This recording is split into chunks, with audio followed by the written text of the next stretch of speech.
BPPV, vertigo, and dizziness. In today's video, I'm gonna go through two alternatives to the Epley's maneuver to help settle the crystals inside your ear and get you quick relief.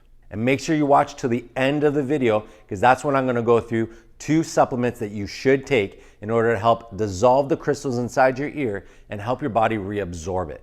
I'm Dr. Matthew Posa and I'm a chiropractor in Milton, Ontario, Canada. I help people get over their spine-related health issues so that way they can live the life they were designed to live. If you like this content and want to see more, please subscribe to my page. Don't forget to click the notification bell and make sure to share this information with the people we know need it the most. This first method that I'm going to show you is called the couch maneuver. And what I like about this one is that you can do this anywhere inside your home, in particular the couch. And so all you have to do is you're gonna lay down on the couch. Now, before we get started, it's important to understand that, again, you could get these symptoms. So make sure that you have something handy because if you do have to throw up, you wanna be able to catch it as soon as it happens.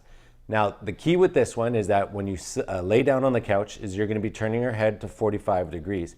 It doesn't matter what side you start with because you're gonna be doing both sides together.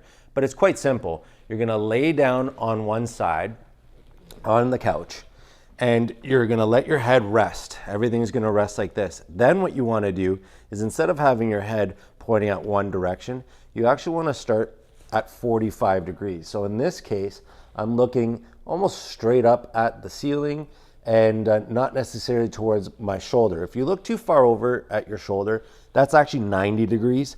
And so you don't want to be going that far. You just need 45 degrees. And that's going to help really target a lot of the parts of your ear that those canals and that those crystals are inside. So you're going to be looking for about 15 seconds. Now, in this case, a lot of the times too, you are going to start getting the symptom. So just be mindful that it'll take about 15 to 20 seconds.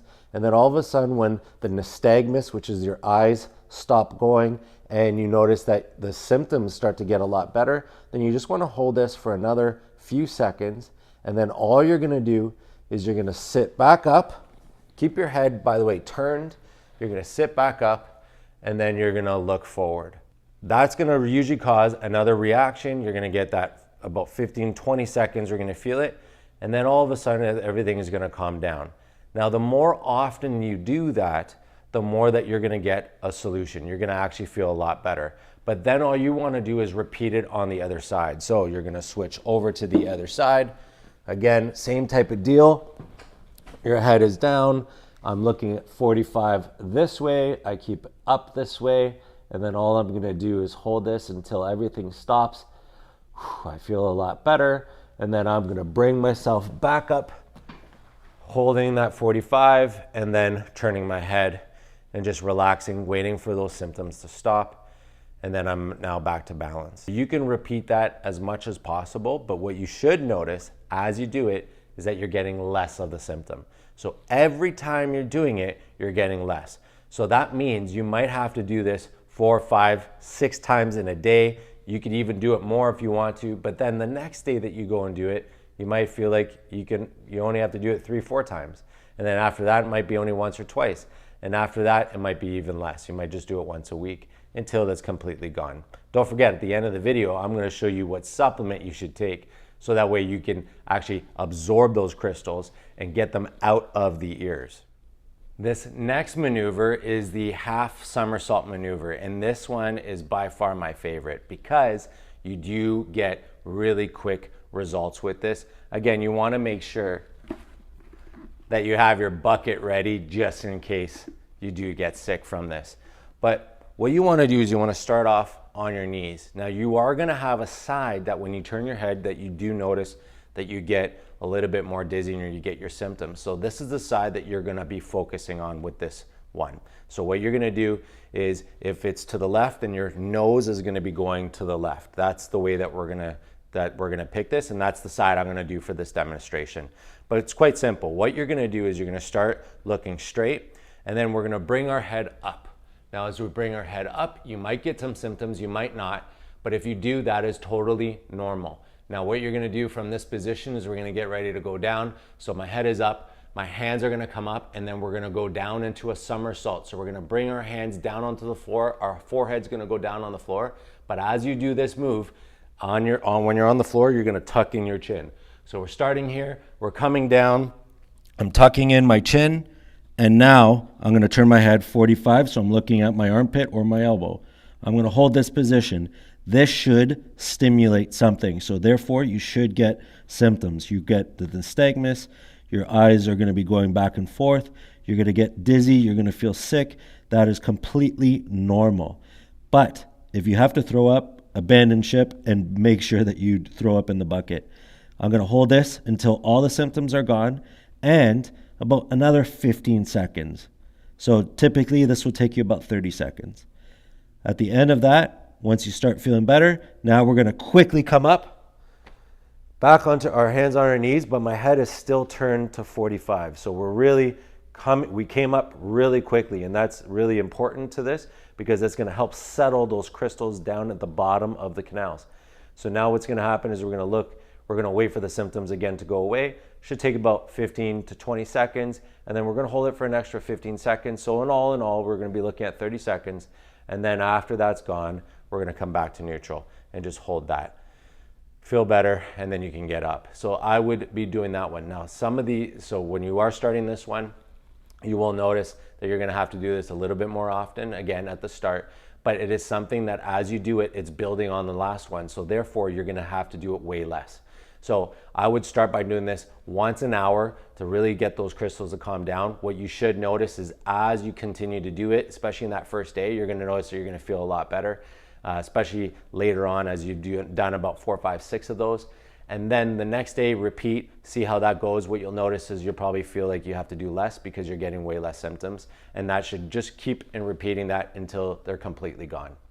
The supplement that you need to take in order to help dissolve the crystals inside your ear and actually help the body reabsorb that back into your system is vitamin D3 and K2. Now, it's very important that they are together. So this is an example of something I have here in my office. This is for patients, for them to be able to purchase. It doesn't matter on the brand, so we aren't brand specific here. What we're looking for is a good, clean version of your vitamin D3 and K2 together. Now, in some cases, depending where you are in the world, depending where you're watching this, you're gonna wanna buy your D3 separately from your K2 because maybe you can't find a product that is together. But in my case here, I'm not endorsing a very specific product because this is just one that's produced in Toronto, nice and close to us, and it's somebody that I actually have contact with, so therefore I know what's in the product. But D3 and K2 together. Now, what they found is that when people have BPPV, as well as any other associated vertigo or dizziness symptoms, is that they found that these people generally lacked D3. So this is why we are promoting D3. This is why we're letting you know you need to make sure that your vitamin D3 levels are up. So I would recommend, if you're unsure about this, you can start taking vitamin D3. It's good. It usually it's something we synthesize with the sun. However, if you're unsure, and you really, really want to be on top of this, this is where I would go ask your family doctor or your medical doctor for a blood test so you can confirm what your vitamin D levels are at. And based on that, if they are low, then you know you definitely need to be supplementing. Here in Canada, generally, we want to be taking about 4,000 to 5,000 IUs in the winter, and then in the summer you can drop that to about 2,000 to 3,000 IUs. So in this case, it would be 3 sprays of this because every spray is 1,000 IU with 120 micrograms of your vitamin K2. Why the K2? Well, K2 is a really interesting vitamin because it actually helps your body reabsorb. It is one of those things that in the presence of K2, your body actually knows what to do with calcium. And calcium will actually get reabsorbed. So if it's free floating, if it's in your arteries, if it's not where it's supposed to be at the ends of if you've been somebody who's been recommended to take calcium because of your bone density and whatnot, well, a lot of the times without the presence of K2, it actually goes in the ends of your tendons and it goes into the joints. So instead of that happening in the presence of K2, then what happens is your body reabsorbs it. It actually goes back into bone. So when we're talking about the crystals inside your ear, if you're using K2, it's gonna go back to where it belongs and not free floating within the canal. If you want recommendations on the foods that you should be taking and avoiding, then make sure to watch one of my videos right here, which goes through specifically what you should do when you have vertigo and dizziness and what foods to avoid. I also made a video on the supplements that you should be taking, and you can also watch that in order to make sure that you're up on your supplementation to help your body do what it does best, which is heal.